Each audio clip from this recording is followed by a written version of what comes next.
होलिया में पियावा तोहर लेके जातौगे जे छौरी लेके जातौगे तो हमर पीछे करिया छौरी कनब करतौगे तो हमर पीछे करिया छौरी कनब करतौगे बहतौ फगुनावा मनवा हमर करतौगे गे छौरी हमर करतौगे तो हमर पीछे करिया छौरी कनब करतौगे तो हमर पीछे करिया छौरी कनब करतौगे।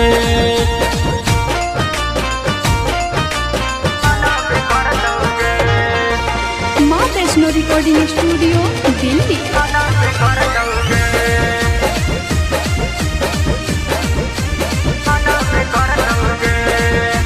बना के बुआ खियाई मी अपने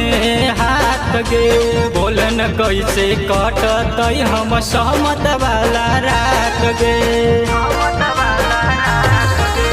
बना के बुआ खियाई मी अपने हाथ गे बोलन कैसे कटत हम सहमत वाला रात गे चोलिया में रंग पियवा डलबे करतौगे गे छौरी डलबे करतौगे तो हमर पीछे करिया छौरी कनब करतौगे तो हमर पीछे करिया छौरी कनब करतौगे।